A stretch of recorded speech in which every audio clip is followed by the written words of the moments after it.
From now on, I'm always going to schedule special music to be right before the message. You know, if you can kind of come out to that, that's a pretty good feeling, right? All right. Look, we are all following someone or something. We're all followers of certain philosophies and ways of life. We've got our favorite leaders that we do a pretty good job of following. And you know what? Jesus is one among many of those particular leaders. He's a good one to follow, though. And he calls people 2,000 years ago with those two simple words of follow and me. And guess what?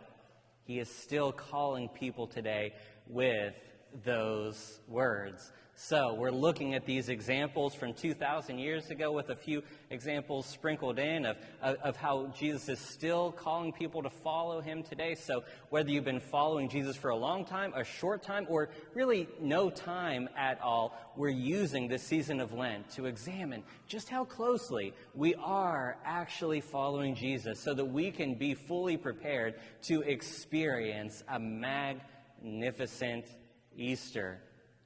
As we examine these stories of Jesus calling people to follow him, up today are some of the harder sayings, the harder times, whenever Jesus called his followers, whenever things weren't so easy because of the set of demands that he placed on his disciples or his followers. Yeah, I know. It's going to be a lot of fun to look at these sayings together today. And so I've got to admit that this message is more for the people who have been following Jesus to make sure we're all on the same page. And if you're not quite there yet, if you're not quite there and being sure that you truly want to follow Jesus, well, at least you know what you're getting into before you make that decision. What we find whenever we look at some of these sayings is that following Jesus is not always that easy. See, we think of following Jesus as easy because all you've got to do is to love God and to love people. It's that simple, but it's not that easy. He puts demands on us. He requires certain things of us. And so in actuality, following Jesus is hard. Sometimes it's easier to be an American than it is to be a follower of Jesus. Sometimes it's easier to be a follower of a certain political ideology than it is to be a follower of Jesus. And hey, sometimes it's even easier to be a devoted sports fan than it is to be a follower of Jesus, because following Jesus is hard. It's challenging, it's difficult, and so we're going to go through three particularly difficult times whenever Jesus called followers. He asked people to follow him, and, well, we're just going to see what ensues. First up is the difficulty, or I should say the discomfort of following Jesus. He puts these demands on his disciples that can make them feel just a little bit uncomfortable. And so we're going to look at that example first. And so let's give it a listen as told by Luke. As Jesus and his disciples traveled along the road, someone said to him, "I will follow you wherever you go." Jesus replied, "Foxes have dens and the birds of the sky have nests, but the human one has no place to lay his head." Then Jesus said to someone else, "Follow me." He replied, "Lord, first let me go and bury my father." Then Jesus said to him, "Let the dead bury their own dead, but you go and spread the news of God's kingdom." Someone else said to Jesus, "I will follow you, Lord, but first let me say goodbye to those in my house." Jesus said to him, "No one who puts a hand on the plow and looks back is fit for God's kingdom." All right, so this is a section of three times whenever Jesus encountered people where you've just got to kind of have a love-hate relationship with these instances. About Jesus saying, "Follow me," and then giving an example of what following him might cost them, that maybe made them reconsider how much they truly wanted to follow Jesus. And then Jesus calls more followers, only for them to give what seems like a very reasonable response about why now might not be the best time to follow him, concluding with someone who truly wanted to follow him, just maybe not quite yet. And so let's look at each of those uncomfortable sayings of Jesus, and let's look at the first one again. Jesus replied, "Foxes have dens, and the birds of the sky have nests, but the human one has no place to lay his head." Now look at that for a minute. Look at that. Did you know that Jesus experienced homelessness? Is this news to you? He makes it very clear here that he didn't have any place to go to. That even the birds and the animals, they had their places to go to, but Jesus himself did not. That's the whole message right there. We could spend our entire time on that point, but for right now, let's leave it at the fact that Jesus didn't live a luxurious life. I was together with a group of local faith leaders this past week, trying to get a handle on what resources were out there for those who found themselves in a similar predicament, for those who were experiencing homelessness. So I asked you, did you know that Jesus experienced homelessness? Do you know that people living in this area also experience homelessness? Look, it would be easy for us to say, okay, Jesus experienced it, that must excuse it. But just because he experienced it doesn't excuse it, doesn't give us a pass from doing something about it. If anything, it helps us to see Jesus in every single person who doesn't have a place to lay their head, and gives us just that extra bit of motivation to do something about it, especially considering we know that we could be in that exact same situation. So up next is the second uncomfortable follow me statement of Jesus, and it is this one. Jesus said to him, "Let the dead bury their own dead, but you go and spread the news of God's kingdom." Yes, this one is very uncomfortable, isn't it? I mean, essentially what he's saying to this individual who says, "Oh, hold on, Jesus, I really want to follow you. Let me just first bury my father." Jesus says, "Let the dead bury their own dead." Look, this one is especially uncomfortable because funerals are a huge deal in many of our families. They're also a huge deal in the life of the church. I cannot imagine telling this to a grieving family, let alone their acceptance of this particular statement. And yet Jesus might not be saying exactly what it sounds like he's saying here. You see, burial in that time and place happened almost immediately after the death. And on top of this, families really didn't leave the house for about a week. They stayed in this period of mourning for that time, so they wouldn't be outside talking to teachers passing through their towns at this particular moment. And so probably what's happening and what's being discussed here is the fact that there was a second burial a year later. You see, once all that was left were bones, there would be a second burial a year later. So maybe what this would-be follower is asking for here is up to a year's delay in the process of going to follow Jesus. They need to just wait until they can finish that particular job. On top of that, this was actually a common expression of the day. "First, let me bury my father." It was a way of kind of putting things off indefinitely because people actually said it before their fathers had actually died. It was sort of an expression, albeit a morbid one, of saying, let me get to this later. Next week, next month, next year, at some unspecified moment down the road. That might be what this individual is talking about. They're trying to put off following Jesus maybe until it works better in their calendar. All right, so one more uncomfortable follow me statement of Jesus in this particular passage. Jesus said to him, "No one who puts a hand on the plow and looks back is fit for God's kingdom." Show of hands, how many of you have put a hand to the plow this past week? No? Okay, 1, 2, okay, we'll see you afterwards. I've got some questions about that. But, okay, well, for the rest of us, For the rest of us who haven't put a hand to the plow over the past week, what Jesus is talking about is this singular sort of focus. All right, so to plow a straight line requires incredible focus. As soon as you look over your shoulder, your plow goes askew, and then, I don't know, how are you going to plant crops like that whenever it's going all of this way and that way? So what Jesus seems to be communicating from all of these uncomfortable follow me statements is that even though there's pain in following, don't delay, focus.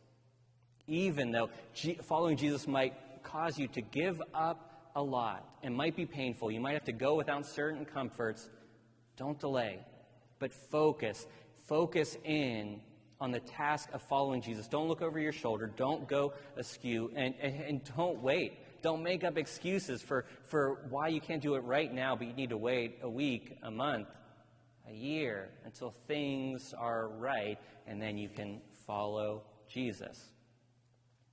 I didn't think many people would say that they'd put a hand to the plow over this past week, but maybe I'll get some more responses for this one. How many of you ever watched the show Shark Tank before?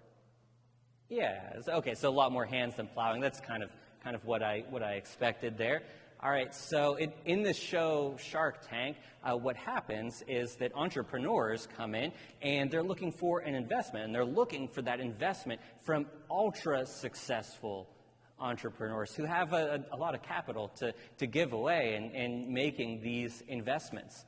But what I always find challenging about this show is that the sharks, those ultra-successful entrepreneurs, what they want is a snap decision.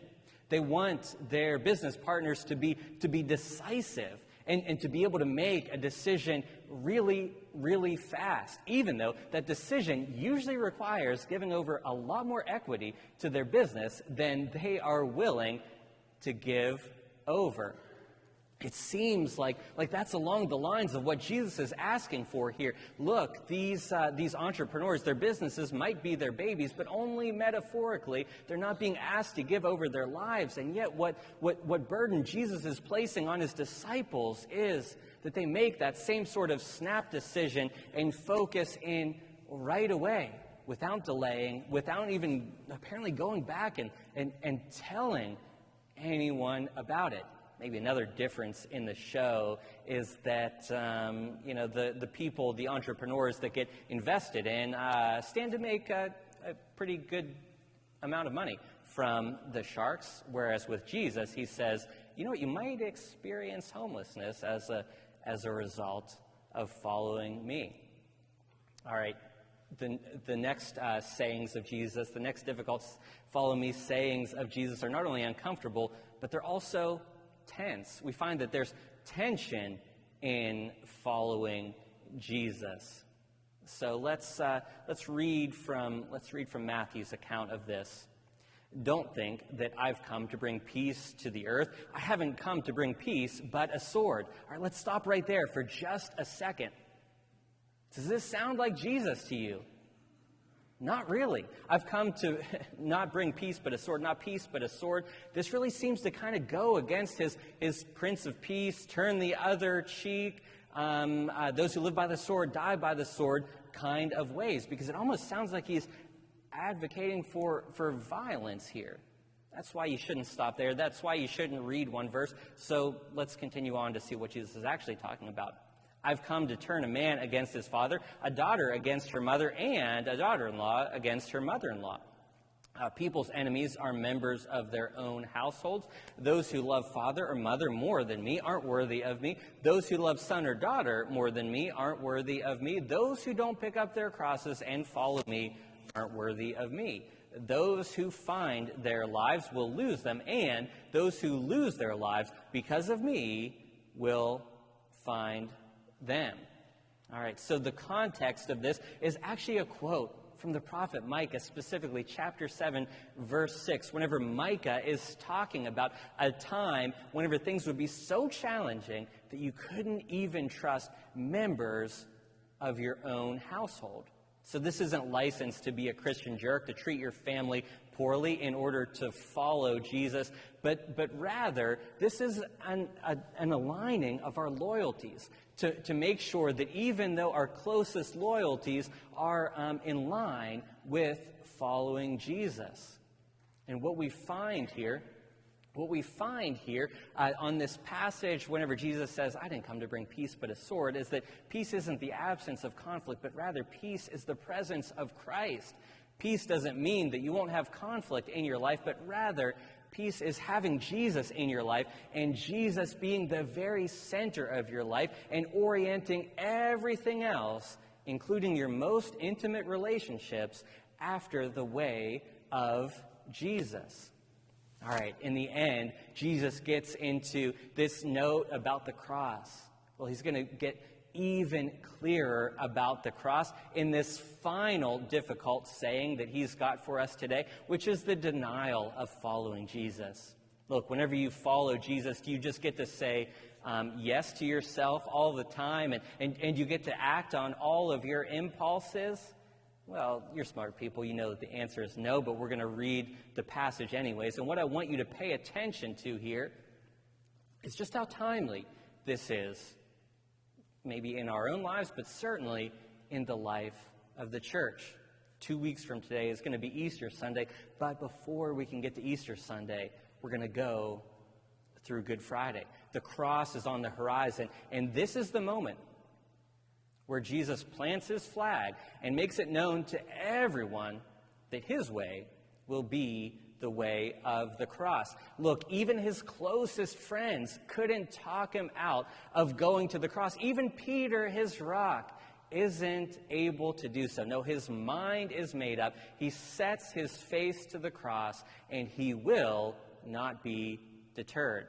So we've heard from Matthew, we've heard from Luke, now let's hear from Mark. After calling the crowd together with his disciples, Jesus said to them, all who want to come after me must say no to themselves, take up their cross, and follow me. All who want to save their lives will lose them, but all who lose their lives because of me and because of the good news will save them. Why would people gain the whole world but lose their lives? What will people give in exchange for their lives? Whoever is ashamed of me and my words in this unfaithful and sinful generation, the human one, will be ashamed of that person when he comes in the Father's glory with the holy angels. Another incredibly difficult saying of Jesus. We're just going to focus on the first verse. After calling the crowd together with his disciples, Jesus said to them, all who want to come after me must say no to themselves, take up their cross, and follow me. Coming after Jesus is just another way of saying following Jesus. And what does that entail? It entails self-denial. It entails saying no to ourselves so that we can say yes to Jesus. In order for us to fully be able to say yes to him, at some point, we've got to say no to ourselves and what we want to do to focus on God's greater picture and grander visions of our futures. Look, most of us won't literally carry a cross. Most of us won't have to literally bear the instrument of our own destruction. But Jesus says you might. And this was very true for his first followers. All of his initial 12 followers, they all died for their faith except for John. Look, even Judas. Look, his wounds were self-inflicted, but nonetheless, following Jesus cost him all that he had. Look, I hope that that's not the case for any of you, but know that Jesus says that it's a distinct possibility that you might be asked to give over everything that you got. But know how challenging this is. Know that this was so challenging even for his closest friends, even for those who were with him, experiencing all of his miracles, because whenever Jesus literally needed someone to carry his own cross to help him out on the way, it wasn't any of his disciples, it wasn't any of his closest followers who did so, but rather it was a bystander named Simon of Cyrene. Yes, the way of following Jesus is extremely challenging. It costs us a lot. And so what I need you to know is that all it takes to follow Jesus is all we have. Are you able to do that? Are you able to follow Jesus if he requires you to give it all up, to set everything aside and demand even your life?